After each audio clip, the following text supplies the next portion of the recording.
नमस्कार साथियों, मैं अरविंद हुड्डा। गुरुकुल पॉइंट पर आप सभी का हार्दिक स्वागत, अभिनंदन। तो साथियों, हम पढ़ रहे थे चौहान राजवंश और चौहान राजवंश के अंदर हम चर्चा कर रहे थे चौहानों के सबसे प्रतापी शासक की, सबसे इंपॉर्टेंट शासक की, पृथ्वीराज चौहान थर्ड की। तो साथियों, पृथ्वीराज चौहान थर्ड का जो शासन काल है वो 1177 ईस्वी से पृथ्वीराज चौहान थर्ड, इसका जो शासन काल है 1177 ईस्वी से 1192 ईस्वी। तो साथियों, हम बात कर रहे थे पृथ्वीराज चौहान की राजनीतिक चुनौतियों की। तो सबसे पहले इसके चचेरे भाई नागार्जुन ने दमन कर दिया था। नागार्जुन विद्रोह होता है 1178 ईस्वी के अंदर। दूसरा, बंडानक जाति का दमन, वो 1182 ईस्वी के अंदर हुआ था। फिर होता है महोबा के चंदेलों का दमन, वो भी 1182 ईस्वी के अंदर। फिर आता है चालुक्यों से संघर्ष और संधि। चालुक्यों से जो संघर्ष हुआ था वो 1184 ईस्वी में, और जो संधि हुई थी वो 1187 ईस्वी के अंदर। तो साथियों, अब अगली इसकी राजनीतिक चुनौती की बात करें तो इसकी जो अगली राजनीतिक चुनौती आती है वो है चौहानों और गढ़वाल वेमन से इनके बीच मनमुटाव हो गया था।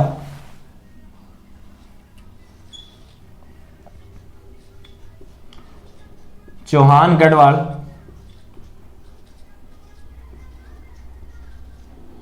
वेमन से यह हुआ था 1189 ईस्वी में। साथियों, जो गढ़वाल है उनका जो शासक था वो था जयचंद गढ़वाल।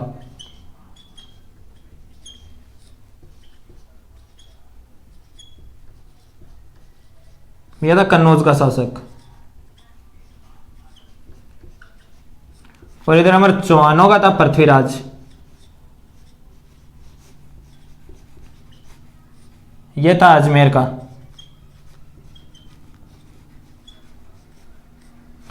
तो साथियों, इनके बीच जो चौहान और गढ़वालों के बीच जो वेमन से हुआ था, मनमुटाव हो गया था, इसका जो प्रमुख कारण की बात करें तो साथियों सबसे पहला प्रमुख कारण बताया जाता है दिल्ली पर अधिकार को लेकर संघर्ष। ये जो जयचंद है ये दिल्ली पर अधिकार करना चाहता था।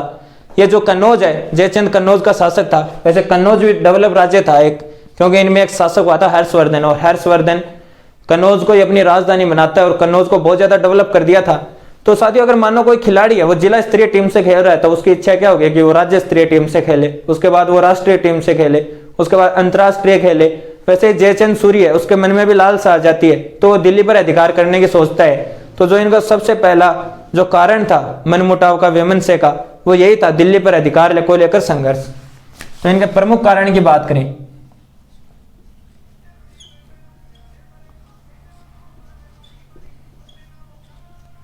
तो पहला प्रमुख कारण आता है दिल्ली पर अधिकार को लेकर संघर्ष।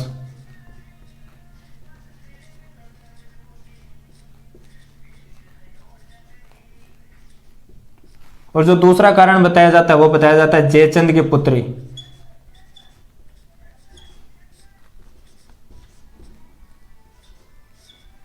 जयचंद की पुत्री संयोगिता।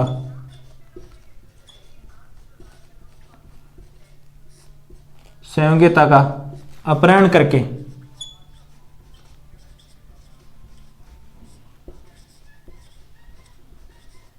पृथ्वीराज द्वारा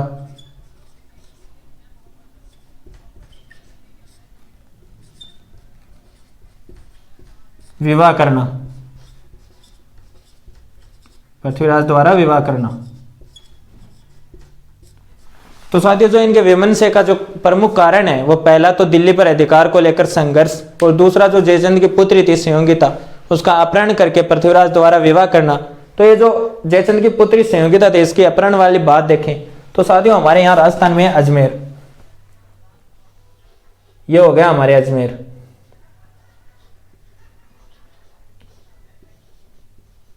और अजमेर का शासक था पृथ्वीराज।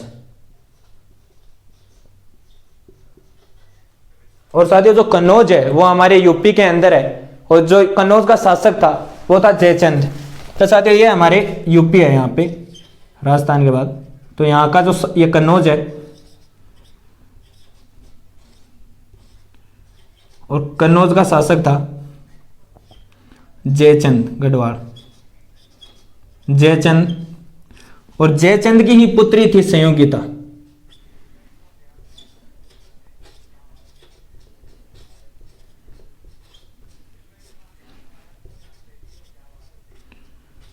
तो साथियों इधर जो पृथ्वीराज है उसकी जो माता थी कर्पूरी देवी, वो दिल्ली की थी। मोटा मोटी समझना साथियों, कर्पूरी देवी दिल्ली की थी। तो जो पृथ्वीराज है वो अपने ननियाल गए हुए थे, यहां दिल्ली। पृथ्वीराज दिल्ली जाते हैं और संयोगिता है वो भी कोई काम से दिल्ली जाती है इधर। तो संयोगिता भी गई, कहां गई? दिल्ली। जो संयोगिता और पृथ्वीराज है वो दोनों दिल्ली के अंदर मिलते हैं, दोनों का आई कांटेक्ट होता है और प्रेम हो जाता है। कुछ दिन पृथ्वीराज चौहान है वो भी दिल्ली रहते हैं, संयोगिता भी किसी काम से गई थी तो दिल्ली रहती है, दोनों मिलते हैं, बातचीत होती है, इनके बीच प्रेम हो गया था। तो पृथ्वीराज क्या करता है, इसको नंबर लिख के दे देता पर्ची पर संयोगिता को, और फिर पृथ्वीराज चौहान वापस आ जाता है अजमेर। तो संयोगिता भी वापस यहाँ पे कन्नौज आ जाती है। उसके बाद दोनों की बातचीत होना शुरू हो जाती है। इधर से पृथ्वीराज चौहान भी रात को फोन किया करते थे, इधर से संयोगिता रात को 2-2 बजे तक बात किया करते थे। और ये जो बात है ये पृथ्वीराज चौहान का जो दरबारी था और जो मित्र भी था चंद्रवरदाई, ये बात पता थी चंद्रवरदाई को। चंद्रवरदाई को तो इन दोनों के बीच बातचीत होना शुरू हो जाती है। एक दिन पृथ्वीराज चौहान है वो संयोगिता को मैसेज करता है, और जो संयोगिता है उसका जो पिता था जयचंद, मैसेज को वो देख लेता है कि अच्छा तो ये बात है, लड़की अब बड़ी हो गई है, उसे भी अपनी बेइज्जती का डर रहता है। तो वो क्या करता है, संयोगिता के विवाह करने की सोचता है कि लड़की बड़ी हो गई, इसकी शादी विवाह कर देना चाहिए। तो वो क्या रखता है, संयोगिता का स्वयंवर रखता है। इस संयोगिता का क्या रखता है, स्वयंवर। स्वयंवर का मतलब होता है साथियों खुद ही वर चुनती है, खुद ही शादी करती है, पति है जो इसका वो खुद ही चुनेगी। पहले राजा महाराजा होते थे वो अपने राजकुमारियों का जब विवाह करते थे तो स्वयंवर ही रखा जाता था, और जो आसपास के जो राजा होते थे वो राजा होते थे और राजकुमार होते थे, उनको आमंत्रित किया जाता था, बुलाया जाता था, और लड़की जिसके गले में माला डाल दिया करते थे उसी के साथ उसका विवाह कर दिया जाता था। तो संयोगिता का भी स्वयंवर रखा जाता है और सब राजा महाराजाओं को आमंत्रित किया जाता है, लेकिन पृथ्वीराज चौहान को नहीं बुलाया जाता, क्योंकि ये जो जयचंद है साथियों, देखो ये है जयचंद का दरबार, क्योंकि सब राजा महाराजाओं को जयचंद आमंत्रित करता है लेकिन पृथ्वीराज चौहान को नहीं बुलाता, क्योंकि ये तो इससे ईर्ष्या किया करता था ना। इनका जो पहले वाला रीजन था दिल्ली पर अधिकार को लेकर संघर्ष, तो इसको ये नहीं बुलाता है और ये इसका स्वयंवर करता है। तो स्वयंवर क्या, ये हो गया हमारे जयचंद का सिंहासन, और इधर जो आने वाले राजा महाराजा हैं उनके लिए बैठने का हो गया, ये दोनों तरफ राजा महाराजाओं के लिए। और यहाँ पे इसका गेट था।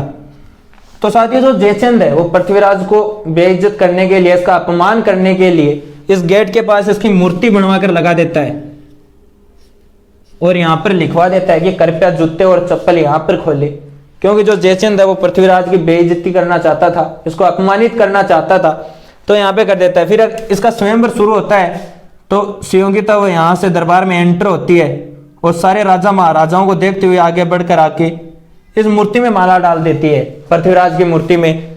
तो साथियों जो जयचंद है, ये राजा महाराजा थे, ये सारे गुस्सा हो जाते हैं, नाराज हो जाते हैं और यहाँ से उठकर चले जाते हैं। तो जो जयचंद है वो भी खुद को अपमानित महसूस करता है कि संयोगिता ने मूर्ति में इसको बेइज्जत करने के लिए, अपमानित करने के लिए पृथ्वीराज चौहान की जो मूर्ति लगाई थी बाहर, इसी में माला डाल दी। तो जो जयचंद है वो अपमानित होकर क्या करता है, संयोगिता को कमरे में बंद कर देता है। कहां बंद कर देता है, कमरे में। अब जब ये बात उड़ती उड़ती पृथ्वीराज के पास पहुंचती है कि संयोगिता का स्वयंवर हुआ था, उसकी शादी कर रहा था उसका पिता जयचंद, लेकिन उसने जो इनकी बाहर मूर्ति लगी थी इनको अपमानित करने के लिए उस मूर्ति में माला डाल दी, किसी राजा महाराजा के गले में माला नहीं डाली। तो यह कहता है कि अब तो मैं संयोगिता को लेकर ही आऊंगा, उससे शादी करूंगा ही। तो पृथ्वीराज चौहान क्या करता है, उधर से अपना घोड़ा निकालता है, और जो पृथ्वीराज चौहान का घोड़ा था, घोड़े का क्या नाम था, घोड़े का नाम था नाट्यरंबा।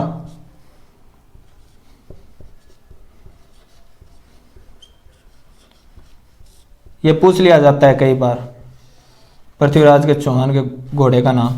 तो पृथ्वीराज चौहान अपना नाट्यरंबा घोड़ा निकालता है और इधर संयोगिता को मैसेज कर देता है कि रात को 11:36 पे दुर्ग के पीछे पानी वाली टंकी के नीचे मिल जाना। तो संयोगिता भी इधर से मैसेज देख लेती है और क्या करती है, अपने झोले झमेले पैक करके रात को 11:36 पे दुर्ग के पीछे पानी वाले टंकी के नीचे मिल जाती है। पृथ्वीराज चौहान उधर से अपना घोड़ा नाट्य रंबा लेकर आते हैं और साउथ की फिल्मों की तरह सीधा उसको पकड़ा और घोड़े पे बिठा के ले जाते हैं और उससे शादी कर लेते हैं। तो साथियों ऐसा भी कहा जाता है जो तुर्कों से संघर्ष हुआ था, तराइन का युद्ध हुआ था, तो मोहम्मद गोरी को कन्नौज के शासक जयचंद ने ही भारत में आने के लिए आमंत्रित किया था। लेकिन इस बात में कितनी सच्चाई है ये हम जब इंडियन हिस्ट्री पढ़ते हैं तब पता चलती है। तो साथियों जो पृथ्वीराज चौहान है वो संयोगिता का अपहरण करके उससे शादी कर लेता है और जो पृथ्वीराज चौहान है उसने अपने चारों तरफ दुश्मन पाड़ लिए थे। तो वो जो राजस्थान है उसमें ऊपर यहाँ पे हमारे जो बंडानक जाति था उसका दमन था, फिर इधर महोबा वालों से हुआ था, फिर अगर नीचे की बात करें तो नीचे हमारे गुजरात है और गुजरात का शासक था भीमदेव।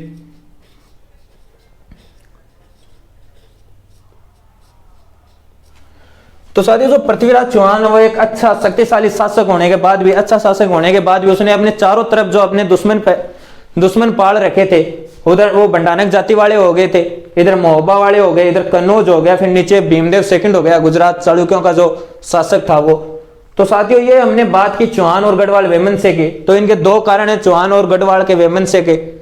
1189 में हुआ था जो इनके बीच मनमुटाव हो गया था। पहला तो दिल्ली पर अधिकार को लेकर संघर्ष और दूसरा जयचंद की पुत्री संयोगिता का अपहरण करके पृथ्वीराज द्वारा विवाह करना। तो साथियों जो विवाह वाला घटनाक्रम है वो मैंने आपको ये बता दिया था। और कहा जाता है कि मोहम्मद गोरी को आमंत्रित करने वाला कन्नौज का शासक जयचंद ही था जिसने गोरी को आमंत्रित करके भारत में बुलाया। तो साथियों एक बार आप यहां से क्लियर करो फिर देखते हैं आगे।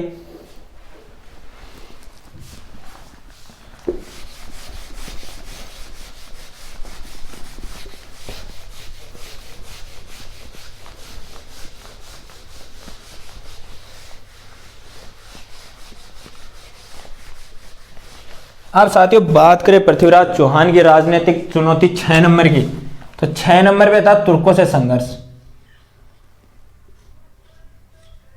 तुर्कों से संघर्ष और पृथ्वीराज चौहान ने तुर्कों से 2 संघर्ष किए थे। तराइन का प्रथम युद्ध और तराइन का द्वितीय युद्ध।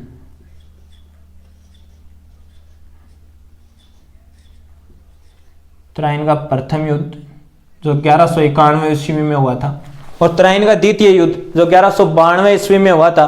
तो साथियों गजनी का गवर्नर था मोहम्मद गोरी। ये हमारे यहां पे गजनी,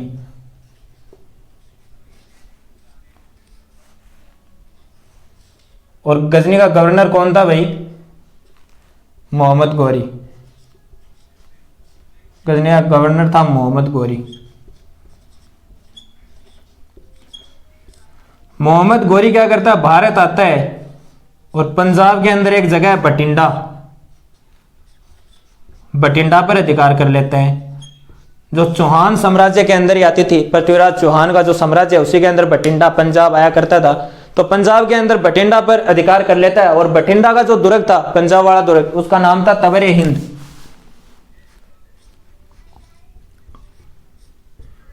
तबरे हिंद,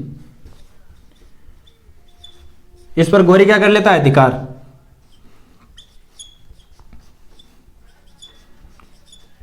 और अधिकार करके क्या करता है, यहां का प्रशासक नियुक्त कर देता है। और ये इंपॉर्टेंट है, याद रखना इसको।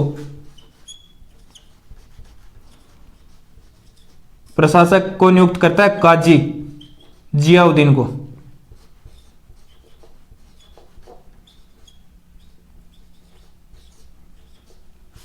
प्रशासक किसको नियुक्त करता है, काजी जियाउद्दीन को। और फिर गोरी है वो बठिंडा पर अधिकार करके तबरे हिंद दुर्ग पर अधिकार कर लेता है, यहाँ का प्रशासक नियुक्त कर देता है काजी जियाउद्दीन को। और फिर दिल्ली की ओर बढ़ता है दिल्ली पर अधिकार करने के लिए। तो जो हमारे पृथ्वीराज चौहान है वो यहाँ अजमेर में थे, यहाँ थे अजमेर में। और पृथ्वीराज चौहान क्या करते हैं, यहां से सीधे जाते हैं दिल्ली। ये हमारे दिल्ली।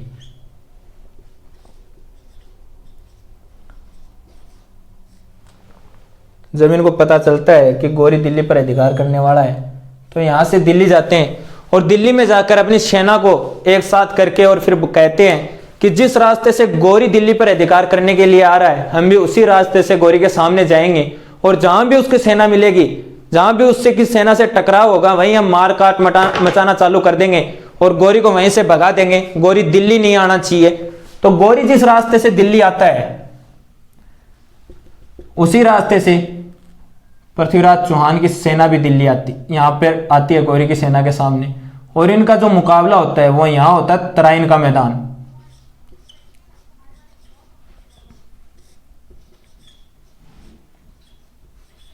तराइन के मैदान में। और अगर पूछ लिया जाए कि तराइन का मैदान कहां है या फिर तराइन का मैदान किसके मध्य है, तो साथियों ये हरियाणा में एक जगह है थानेश्वर। थानेश्वर और करनाल के मध्य।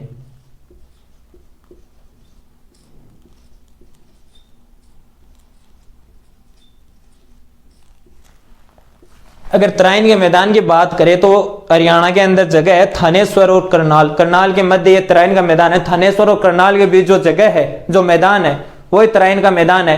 और ये तराइन के मैदान में युद्ध हुआ था, इसीलिए इसे कह दिया जाता है तराइन का प्रथम युद्ध। 2 युद्ध हुए थे तो इसका नाम दे दिया प्रथम युद्ध और द्वितीय युद्ध।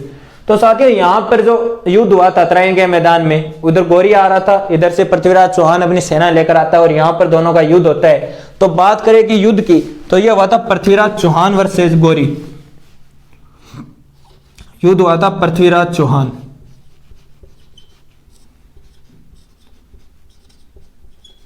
Prithviraj Chauhan third versus Ghori, Mohammad Ghori. अब बात करें कि पृथ्वीराज के साथ कोई सेनापति था क्या, तो साथियों बिल्कुल था। और याद रखना इंपॉर्टेंट भी है। सेनापति कौन था? चामुंडाई राय। चामुंडा राय, जिसका हमें नाम कई नाम मिलता है खंडे राय।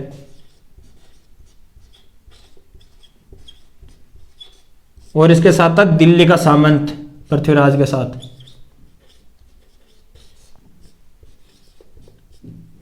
दिल्ली का सामंत गोविंद राय।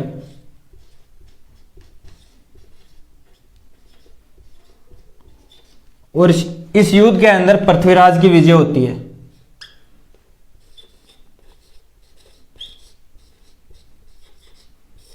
पृथ्वीराज विजय। तो साथियों जो युद्ध हुआ था वो पृथ्वीराज चौहान वर्सेस मोहम्मद गौरी होता है। और पृथ्वीराज चौहान के साथ जो सेनापति था वो था चामुंडाई राय। और उसका कहीं हमें नाम मिलता है खांडे राय भी मिलता है। और दिल्ली का सामंत, क्योंकि जो गौरी है वो अधिकार करने वाला था दिल्ली पर, तो दिल्ली का सामंत तो साथ हो गई। तो दिल्ली का सामंत था गोविंद राय। तो साथियों इसमें युद्ध में पृथ्वीराज चौहान की विजय होती है। ऐसा कहा जाता है कि जो मोहम्मद गौरी पर पहला वार किया था, वो पहला जो वार था वो इसी गोविंद राय ने किया था।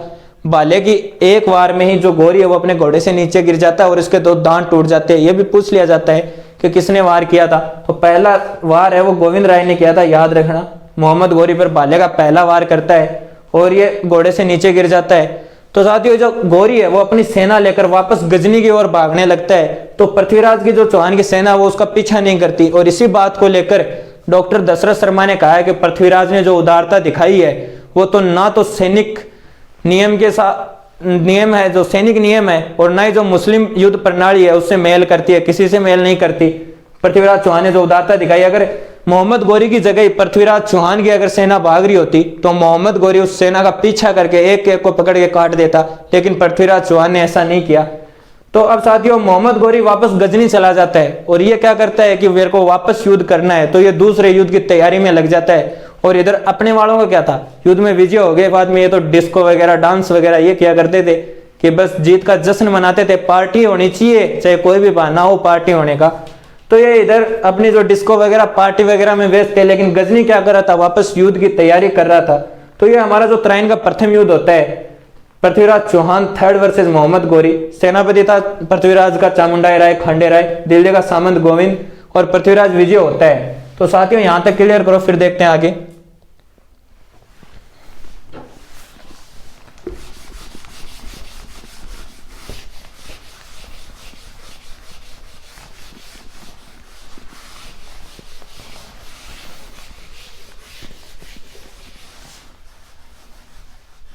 अब साथियों बात करें तराइन के द्वितीय युद्ध की।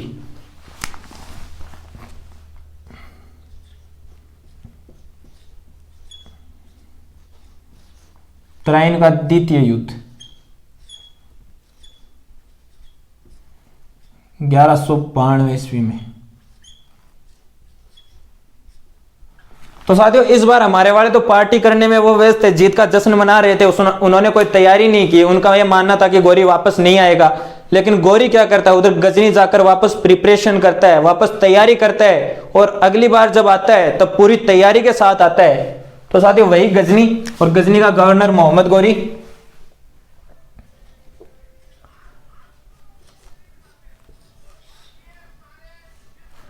गजनी का गवर्नर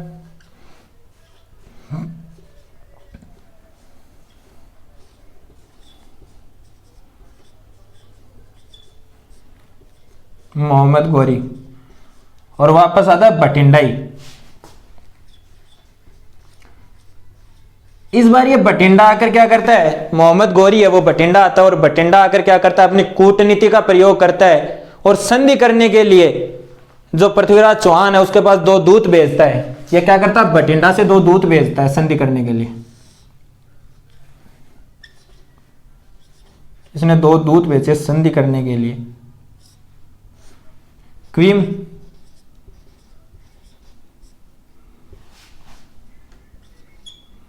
क्वीम उल मुल्क, और दूसरा था रुकनुद्दीन हमजा। तो साथियों जो गौरी है वो अपनी कूटनीति का प्रयोग करता है, बठिंडा आकर 2 दूत भेजता है पृथ्वीराज चौहान के पास संधि करने के लिए। तो पहला तो था क्वीम उल मुल्क, दूसरा था रुकनुद्दीन हमजा। तो साथियों जो 2 दूत भेजे थे, तो पृथ्वीराज के सैनिकों में भी ये हो गया था कि गौरी इस बार युद्ध नहीं करेगा, गौरी तो संधि करने के लिए दूत और भेजे हैं। तो पृथ्वीराज चौहान की जो सेना था वो भी एकदम रिलैक्स थी, उस पर किसी तरीके का प्रेशर वगैरह नहीं था, उसने कोई चीज सीरियसली नहीं ली।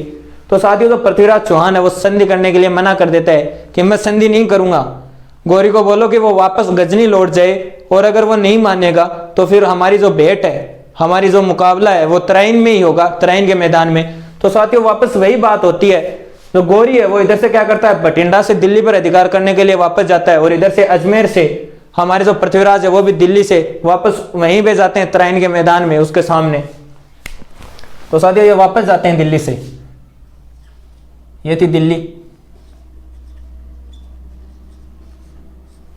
और ये बठिंडा से आता है, और यहां तराइन का मैदान है अपना।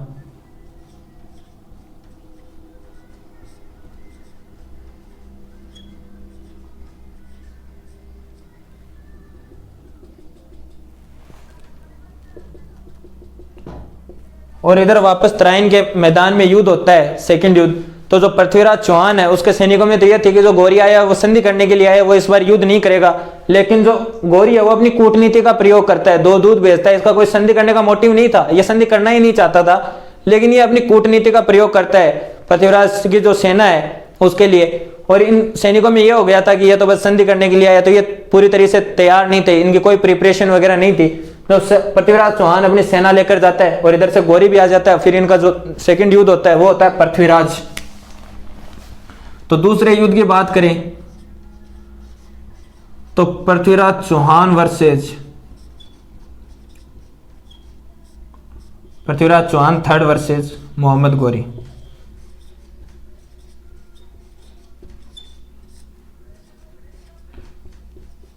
और इस बार जो पृथ्वीराज चौहान के साथ था वो था दिल्ली वाला, दिल्ली का सामंत था गोविंद राय।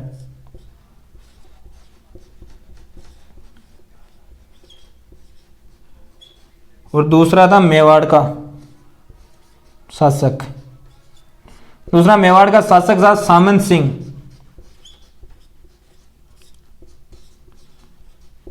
और ये सामंत सिंह ये युद्ध के अंदर वीर गति को प्राप्त हो जाते हैं।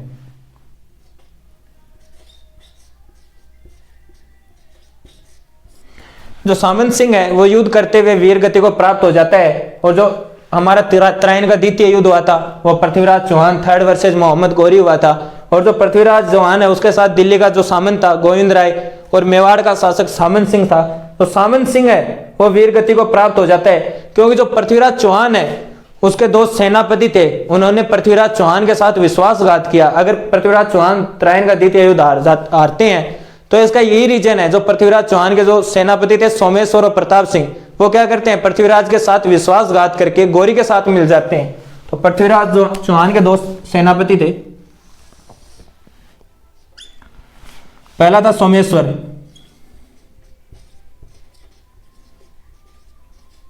और दूसरा था प्रताप सिंह।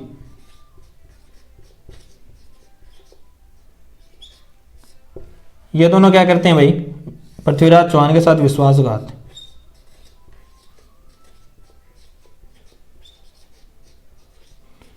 और दोनों क्या किए, गौरी से मिल गए।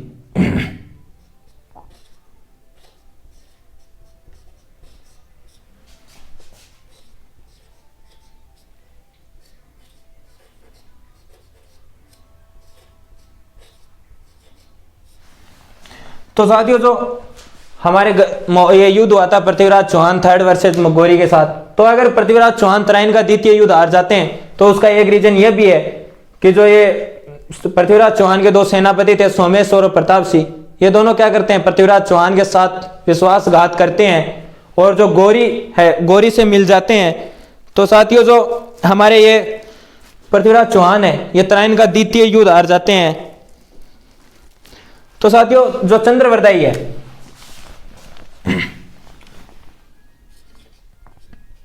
चंद्रवरदाई,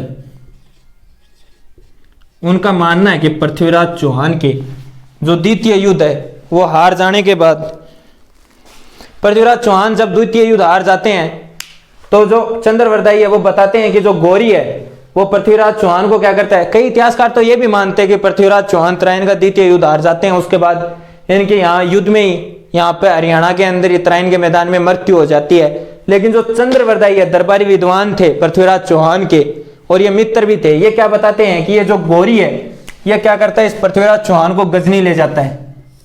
कहां ले जाता है, गजनी, अपने साथ। और गजनी ले जाकर क्या करता है, दरबार में खड़ा करता है। तो जो पृथ्वीराज चौहान है वो सीना तान कर खड़ा होता है। तो गजनी, ये जो गौरी है ये कहता है कि ओए आंखें नीचे रख। तो पृथ्वीराज चौहान क्या कहता है कि मैं चौहानों का वंशज हूं, राजपूत हूं, मैंने ना तो कभी नजरें झुकाई है और ना कभी झुकाऊंगा। तो गौरी क्या कहता है, पृथ्वीराज चौहान की दोनों आंखें फोड़ देता है। जो गजनी के अंदर ले जाकर पृथ्वीराज चौहान की गौरी दोनों आंखें फुड़वा देता है। तो साथियों, ये बात जब चंद्रवरदाई को पता चलती है कि पृथ्वीराज चौहान को जो ये गौरी है ये गजनी लेकर गया था और इसकी दोनों आंखें फुड़वा दी है, तो चंद्रवरदाई क्या करते हैं, गजनी जाते हैं। और चंद्रवरदाई उस टाइम लिख रहे थे पृथ्वीराज रासो, इनकी बुक है, रचना है, वो लिख रहे थे। तो अपनी पृथ्वीराज रासो रचना को बीच में ही छोड़कर अपने पुत्र जलन को सौंप देते हैं और फिर गजनी चले जाते हैं। तो इनकी जो रचना है वो थी पृथ्वीराज रासो, पृथ्वीराज रासो। और ये क्या करते हैं, ये सौंप देते हैं अपने पुत्र जलन को। तो चंद्रवरदाई ने अपनी जो रचना थी पृथ्वीराज रासो वो कंप्लीट नहीं हुई थी, वो अपने पुत्र जलन को सौंपकर गजनी चले गए थे। जब उनको ये पता चला कि पृथ्वीराज चौहान की दोनों आंखें फोड़ दी गई है वहां पर, क्योंकि और जो पृथ्वीराज रासो है उसको जो कंप्लीट किया था वो भी चंद्रवरदाई के पुत्र जलन ने ही किया था।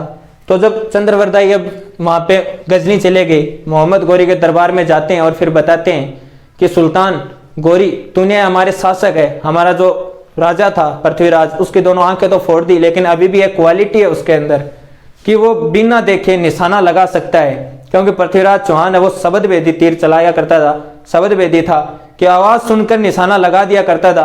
तो जब गौरी ये सुनता है कि उसके अंदर ये भी क्वालिटी है तो वो कहता है कि देखनी तो पड़ेगी ये क्वालिटी है।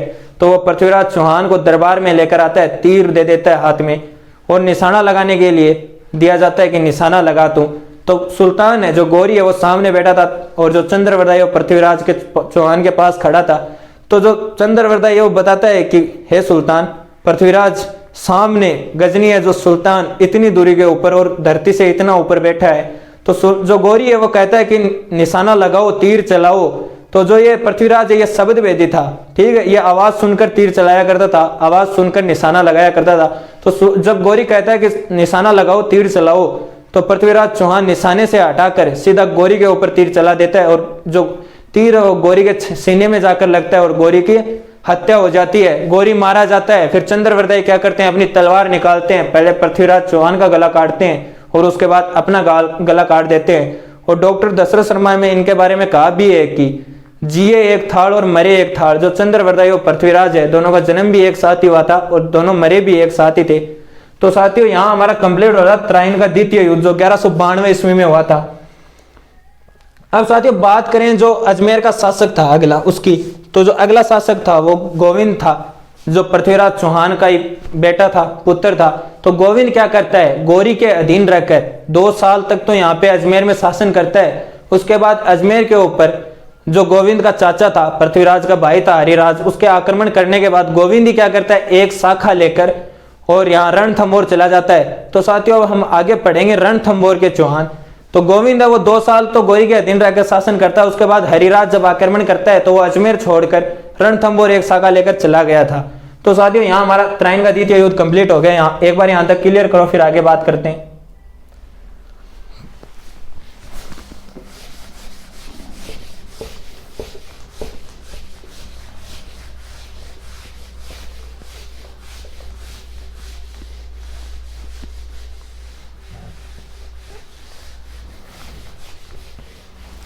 अब साथियों बात करें पृथ्वीराज चौहान के और भी कुछ पॉइंट हैं उनकी। तो पहला है पृथ्वीराज चौहान।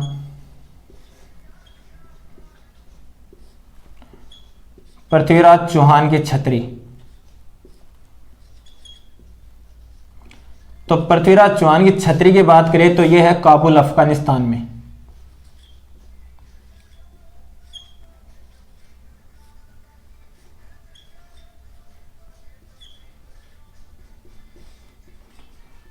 काबुल अफगानिस्तान।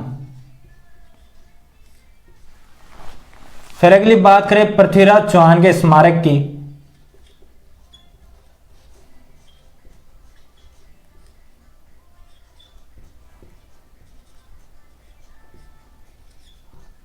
पृथ्वीराज चौहान का स्मारक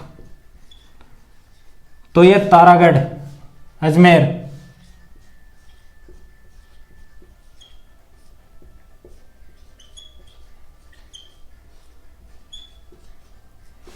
तो साथियों बात करें पृथ्वीराज चौहान की छतरी की, तो ये जो पृथ्वीराज चौहान की जो छतरी है वो काबुल में अफगानिस्तान में है और पृथ्वीराज चौहान का जो स्मारक है वो तारागढ़ अजमेर के अंदर है। अब बात करें पृथ्वीराज चौहान के निर्माण कार्य की। अब साथियों देखते हैं पृथ्वीराज चौहान के निर्माण कार्य।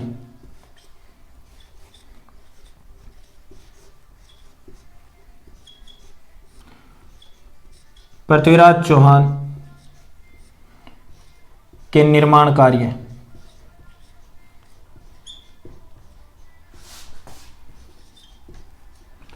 तो साथियों इसके निर्माण कार्य की बात करें तो सबसे पहले आता है राय पिथौरा दुर्ग बनवाया।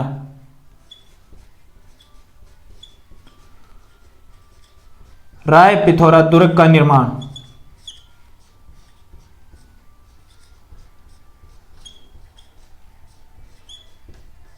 जो हमारे दिल्ली में है, दिल्ली। दूसरा है चामुंडा माता मंदिर का निर्माण करवाया।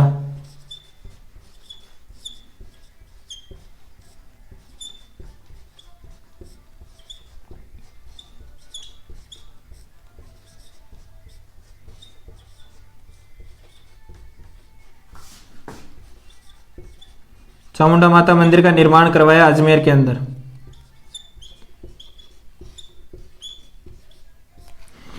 तीसरा है कला और साहित्य। कला एंड साहित्य विभाग की स्थापना, यह भी इसने अजमेर में ही की थी।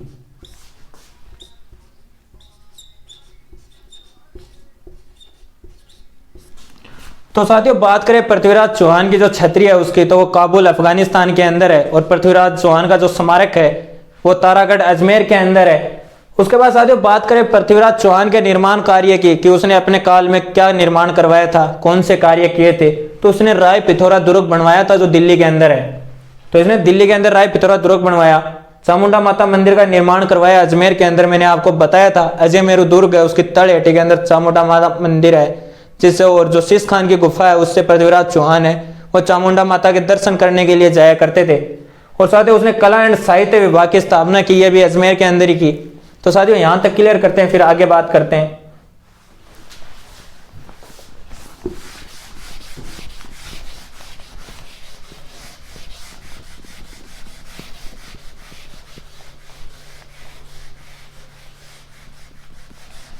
अब साथियों आगे की बात करें तो एक नोट पॉइंट है, वो लिख लेना कि मोहम्मद गौरी जब भारत आता है और जो त्राइन का प्रथम युद्ध होता है, द्वितीय युद्ध होता है, जो मोहम्मद गौरी जब भारत आया था तो उसके साथ ख्वाजा मोइनुद्दीन चिश्ती भी आए थे और उन्होंने अजमेर को अपनी कर्म स्थली बनाया था। तो नोट पॉइंट लगाकर लिख लीजिए एक,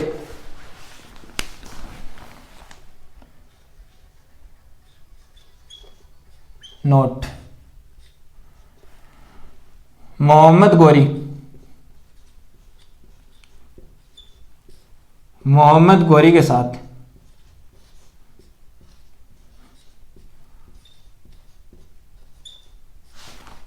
गौरी के साथ पृथ्वीराज के काल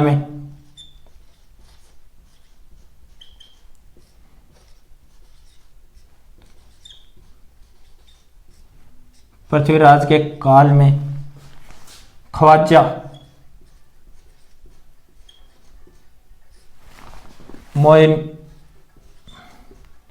मोइनुद्दीन चिश्ती भारत आए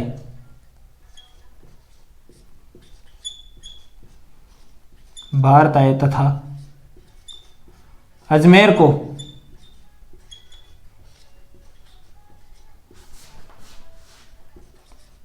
अपनी कर्मस्थली बनाया।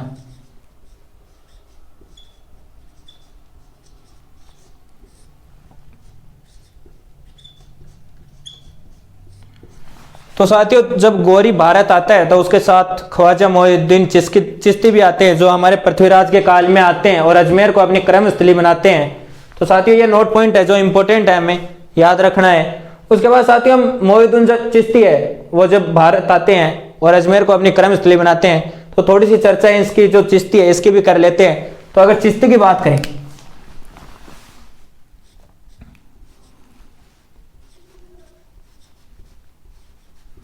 ख्वाजा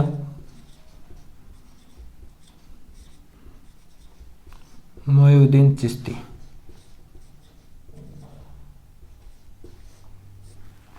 की बात करें तो साथियों इनके पिता का नाम था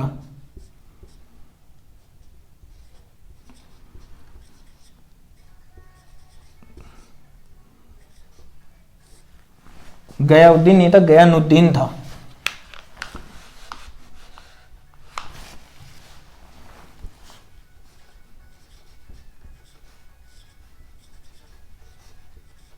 गयानुद्दीन चिश्ती। माता का नाम था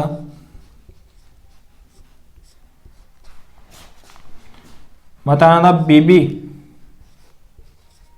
मनहूर। और जो इनका जन्म है वो सिंजरी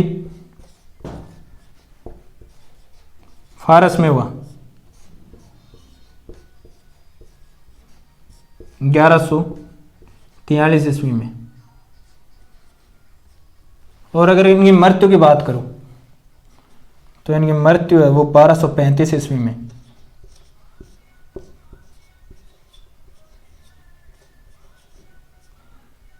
अब इनके गुरु की बात करूं तो गुरु था इनका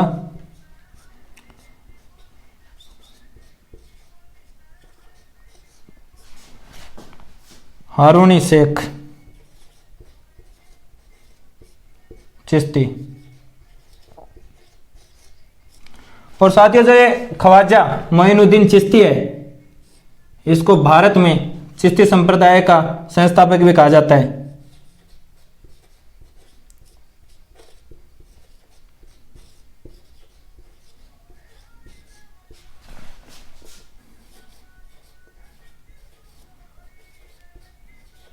चिश्ती संप्रदाय का संस्थापक।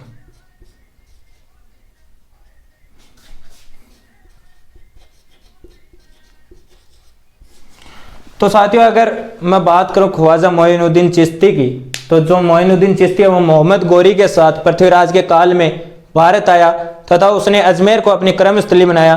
और अगर इसके इंट्रोडक्शन की बात करें तो इसका जो पिता है वो गयानुद्दीन चिश्ती था, माता वो बीबी मनूर, और जो गुरु है वो हारूनी शेख था, हारूनी शेख चिश्ती। और इनके जन्म की बात करें तो सिंजरी फारस 1143 ईस्वी में हुआ था और इनकी जो मृत्यु है वो 1235 ईस्वी में। और इन्हें भारत में चिश्ती संप्रदाय का संस्थापक भी कहा जाता है। और साथियों इनकी एक मस्जिद भी है। एक बार आप यहां तक क्लियर करो फिर बात करते हैं आगे।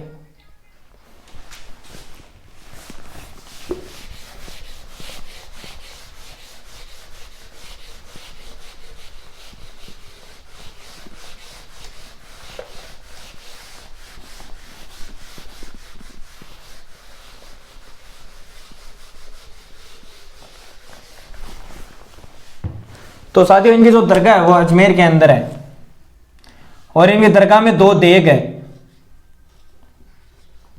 क्या है? दो देग, एक है बड़ी देग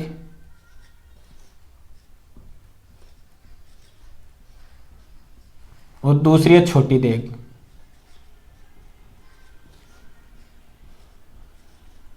तो साथियों ये जो देग है इनमें पहले तो खाना वाना बना करता था, लेकिन अब है वो जो यहाँ पे यात्री आते हैं, जो इस दरगाह में आते हैं, वो कुछ अपनी इच्छा अनुसार अपने हिसाब से यहाँ पर पैसे वगैरह चढ़ाते हैं और इनकी बोलियां लगती है। तो साथियों अगर बड़ी देग की बात करूं तो ये भेंट की थी अकबर ने, मुगल सम्राट। बड़ी देग भेंट की थी अकबर ने और जो छोटी देग है वो भेंट की थी जहांगीर ने।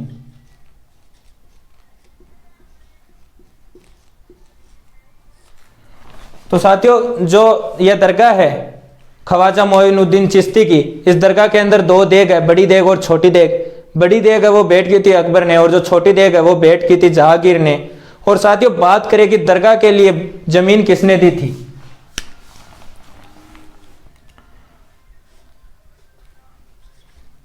तो साथियों दरगाह के लिए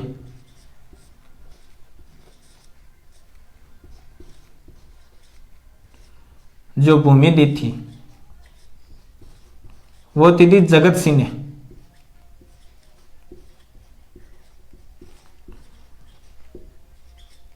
और एक और इंपॉर्टेंट है पॉइंट कि दरगाह आने वाला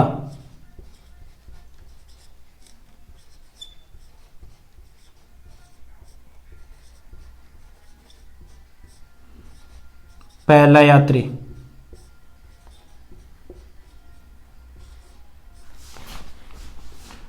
तो वो था मोहम्मद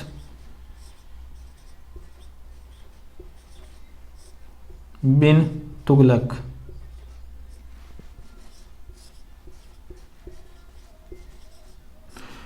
तो साथियों ख्वाजा मोइनुद्दीन चिश्ती की दरगाह की बात करूं तो उनकी दरगाह अजमेर के अंदर है और उनकी दरगाह के लिए जो जमीन दी थी वो जगत सिंह ने दी थी। और इनकी दरगाह में दो देग है, बड़ी देग और छोटी देग। जो बड़ी देग है वो अकबर ने भेंट की थी और छोटी देग जहांगीर ने भेंट की थी। और साथियों दरगाह आने वाला जो पहला यात्री है वो मोहम्मद बिन तुगलक था और ये इंपॉर्टेंट है और रीट में अभी पूछा हुआ है। तो साथियों इंपॉर्टेंट है, इसे भी देख लेना। दरगाह आने वाला पहला यात्री मोहम्मद बिन तुगलक था। तो साथियों यहां तक क्लियर करो फिर देखते हैं हम आगे। तो साथियों अब आगे की बात करें तो एक टॉपिक हमारा छूट गया, वो था हमारे पृथ्वीराज के दरबारी विद्वान। तो साथियों अब बात करते हैं पृथ्वीराज के दरबारी विद्वान की।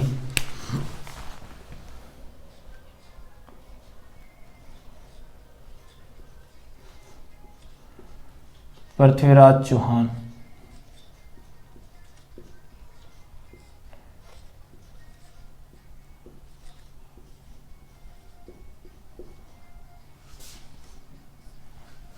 दरबारी विद्वान की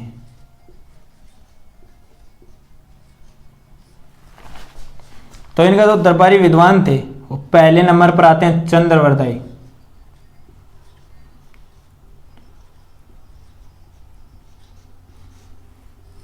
दूसरे नंबर पर आते हैं जयानक।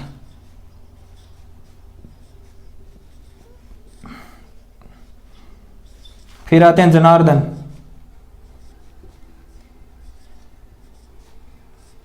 और साथ ही जो चंद्रवरदाई है उनकी एक रचना है पृथ्वीराज रासो, और जो जयानक है उनकी रचना है पृथ्वीराज विजय, और जो हमारे अगले आते हैं वो है वागीश्वर।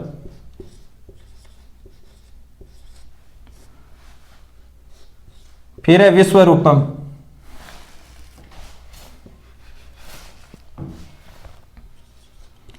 विश्वरूपम। अगले आते हैं आसादर,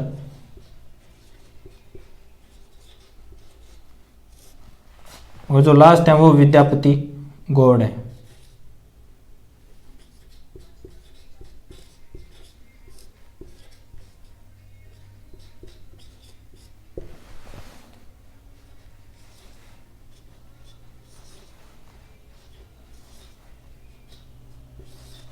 तो साथियों बात करें पृथ्वीराज चौहान के दरबारी विद्वानों की, तो एक नंबर पर थे चंद्रवरदाई, फिर हैं जयानक, जनार्दन, वागीश्वर, विश्वरूपम, आसादर और विद्यापति गौड़। तो साथियों ये जो चंद्रवरदाई है इसका जो नाम है, मूल नाम था वो था पृथ्वी भट्ट।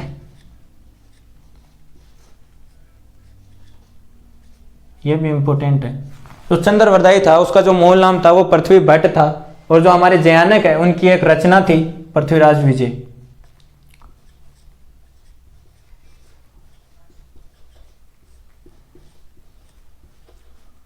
और जो चंद्रवरदाई की रचना थी वो तो पता ही है आपको, पृथ्वीराज रासो।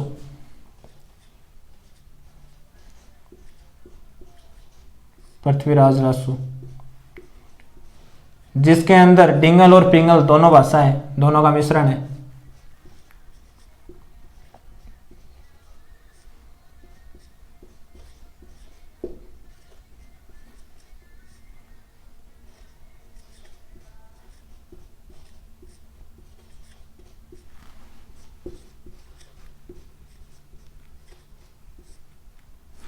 तो साथियों चंद्रवरदाई का जो मूल नाम था वो था पृथ्वी भट्ट, और उनकी रचना पृथ्वीराज रासो जिसके अंदर डिंगल और पिंगल दोनों शैली है, और जयानक की रचना थी पृथ्वीराज विजय। और साथियों ये जो पृथ्वीराज रासो है ये चंद्रवरदाई ने कंप्लीट नहीं की थी। मैंने आपको त्रायन के द्वितीय युद्ध में बताया था, चंद्रवरदाई गजनी चले जाते हैं और फिर वहीं अपना और पृथ्वीराज दोनों का गला काट लेते हैं। लेकिन ये जो जाते हैं तब ये पृथ्वीराज रासो लिख रहे थे, तो पृथ्वीराज रासो अपने पुत्र जलन को सौंप कर जाते हैं। तो जो पृथ्वीराज रासो है वो इनके पुत्र चंद्रवरदाई के जलन द्वारा ही कंप्लीट की गई थी, पूरी की गई थी। तो ये भी लिख लो एक बार आप याद रखने के लिए।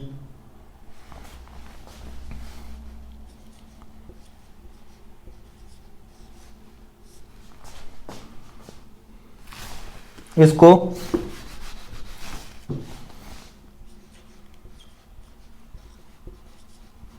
चंद्रवरदाई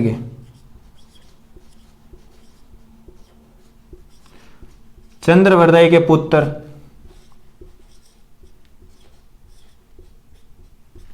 पुत्र जलन द्वारा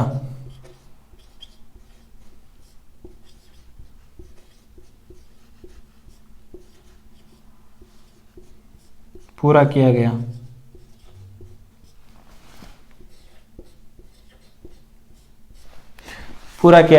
तो साथियों बात करें पृथ्वीराज चौहान के दरबारी विद्वानों की, तो उनके जो दरबारी विद्वान थे चंद्रवरदाई जिनका मूल नाम था पृथ्वी भट्ट, और उनकी रचना थी पृथ्वीराज रासो जिसके अंदर डिंगल और पिंगल दोनों ही शैली थी।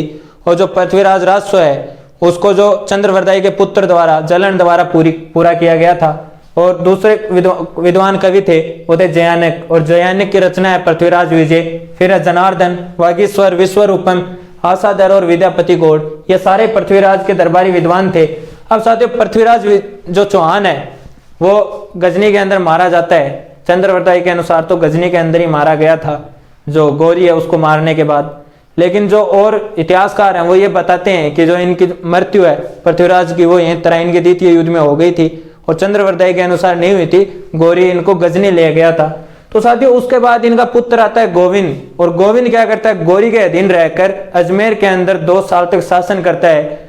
फिर पृथ्वीराज के भाई हरिराज द्वारा आक्रमण किए जाने पर वो अजमेर को छोड़कर एक शाखा लेकर रणथंबोर चला जाता है, और वहीं रणथंबोर के चौहानों का जो संस्थापक है वो गोविंद ही है, मैंने आपको बताया था। तो वहां पे रणथंबोर के अंदर चौहानों की स्थापना करता है, तो साथियों इसके बाद हम पढ़ेंगे रणथंभौर के चौहान। तो साथियों यहाँ हमारा कंप्लीट होता है, अजमेर के चौहान कंप्लीट होते हैं और आगे की बात करेंगे, रणथंभौर के चौहानों की बात करेंगे हम हमारी अगली क्लास में। तब तक के लिए थैंक यू सो मच।